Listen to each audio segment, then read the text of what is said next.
ಇದು ಮಹಿಳಾ ಮತ್ತು ಮಕ್ಕಳ ಇಲಾಖೆ ದಿವ್ಯ ನಿರ್ಲಕ್ಷ್ಯ.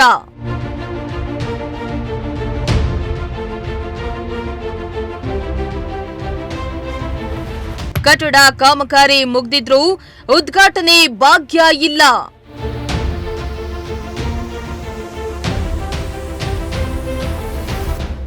ಸ್ವಂತ ಕಟ್ಟಡ ಇದ್ರೂ ಬಾಡಿಗೆ ಕಟ್ಟಡದಲ್ಲಿಯೇ ಮಕ್ಕಳಿಗೆ ಪಾಠ.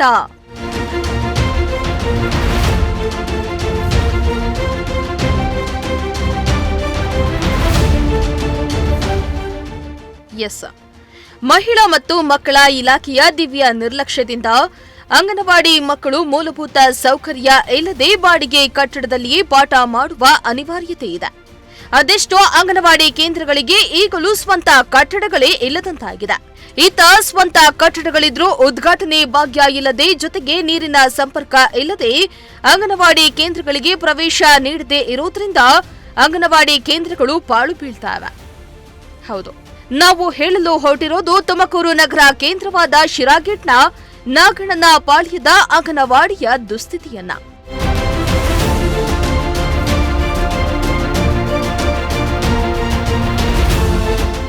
ಹೌದು, ತುಮಕೂರು ನಗರದ ಶಿರಾಗೇಟ್ನ ನಾಗಣ್ಣನ ಪಾಳ್ಯದಲ್ಲಿ ಸ್ಮಾರ್ಟ್ ಸಿಟಿ ಯೋಜನೆಯಡಿ ಹಾಗೂ ಮಕ್ಕಳ ಮತ್ತು ಮಕ್ಕಳ ಇಲಾಖೆಯ ಅನುದಾನದಡಿ ಸುಸರ್ಜಿತವಾದ ಅಂಗನವಾಡಿ ಕೇಂದ್ರವನ್ನ ನಿರ್ಮಾಣ ಮಾಡಲಾಗಿದೆ. ಕಟ್ಟಡ ನಿರ್ಮಾಣ ಪೂರ್ಣಗೊಂಡು ಸುಮಾರು 4 ರಿಂದ 5 ತಿಂಗಳೇ ಕಳೆದಿದ್ರೂ ಕೂಡ ಈವರೆಗೂ ಉದ್ಘಾಟನೆ ಭಾಗ್ಯ ಕೂಡ ಸಿಕ್ಕಿಲ್ಲ. ಅಲ್ಲದೆ ನೂತನ ಅಂಗನವಾಡಿ ಕೇಂದ್ರಕ್ಕೆ ನೀರಿನ ವ್ಯವಸ್ಥೆ ಮಾಡದಿರುವುದರಿಂದ ಮಕ್ಕಳನ್ನ ನೂತನ ಅಂಗನವಾಡಿ ಕೇಂದ್ರಕ್ಕೆ ಶಿಫ್ಟ್ ಮಾಡದೆ ಬಾಡಿಗೆ ಕಟ್ಟಡದಲ್ಲಿಯೇ ಅಂಗನವಾಡಿಯನ್ನ ನಡೆಸಲಾಗ್ತಾ ಇದೆ. ಬಾಡಿಗೆ ಕಟ್ಟಡದಲ್ಲಿ ಮಕ್ಕಳಿಗೆ ಮೂಲಭೂತ ಸೌಕರ್ಯ ಇಲ್ಲದೆ ಮಕ್ಕಳು ಪರದಾಡ್ತಿದ್ದಾರೆ. ಇಲಾಖೆಗೆ ಒಂದು ನೀರಿನ ವ್ಯವಸ್ಥೆ ಒದಗಿಸಲು 4 ತಿಂಗಳು ಬೇಕಾ ಎಂದು ಸಾರ್ವಜನಿಕರು ಆಕ್ರೋಶವನ್ನ ಹೊರಹಾಕಿದ್ದಾರೆ. ಅದೇ ನಾವು ಇದೇ ಅಂಗನವಾಡಿ ಕಳಿಸ್ತಾ ಇದ್ದೀವಿ. ಇಲ್ಲಿ ವ್ಯವಸ್ಥೆ ಸರಿ ಇಲ್ಲ, ಮಕ್ಕಳಿಗೆಲ್ಲ ಶೌಚಾಲಯ ಇಲ್ಲ, ಮಲ್ಕೊಳ್ಳೋಕ್ಕೆಲ್ಲ ಒಳಗಡೆ ಜಾಗ ಇಲ್ಲ, ಆಟಾಡೋದಕ್ಕೂ ಅವ್ರಿಗೆ ಸ್ವಲ್ಪ ಸ್ಪೇಸ್ ಇಲ್ಲ. ಅಲ್ಲಿ ಹೊಸ ಅಂಗನವಾಡಿದು ನೀರಿನ ವ್ಯವಸ್ಥೆ ಮಾಡಿಕೊಟ್ರೆ ಬೇಗ ಆ ಕಡೆ ಶಿಫ್ಟ್ ಆಗ್ತಾರೆ.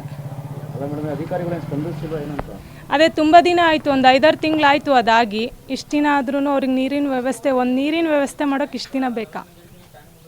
ಚಿಕ್ಕ ಮಕ್ಕಳಲ್ವಾ, ಇಲ್ಲೆಲ್ಲ ವ್ಯವಸ್ಥೆ ಇಲ್ಲ, ಶೌಚಾಲಯ ಇಲ್ಲ. ಓಪನ್ನೇ ಆಗಿಲ್ವಲ್ಲ. ಒಂದು 4-5 ತಿಂಗಳಾಗಿದೆ ಸರ್. ಅದೇನೇ ಆಗ್ಲಿ, ಸುಸರ್ಜಿತ ಅಂಗನವಾಡಿ ಕೇಂದ್ರ ನಿರ್ಮಾಣ ಆಗಿದ್ರೂ ಈವರೆಗೂ ಉದ್ಘಾಟನೆ ಮಾಡದೆ ಬಾಡಿಗೆ ಕಟ್ಟಡದಲ್ಲಿಯೇ ಮಕ್ಕಳಿಗೆ ಪಾಠ ಮಾಡ್ತಾ ಇರೋದು ಮಾತ್ರ ದುರಂತವೇ ಸರಿ.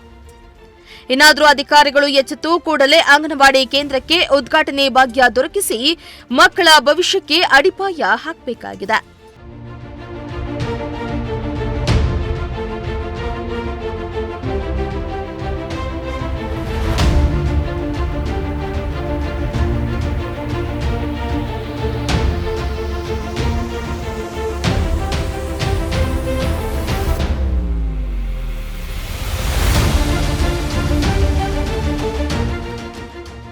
ಕ್ಯಾಮರಾ ಪರ್ಸನ್ ರಾಕೇಶ್ ಜೊತೆ ರೋಷನ್, ಪ್ರಜಾಶಕ್ತಿ ಟಿವಿ, ತುಮಕೂರು.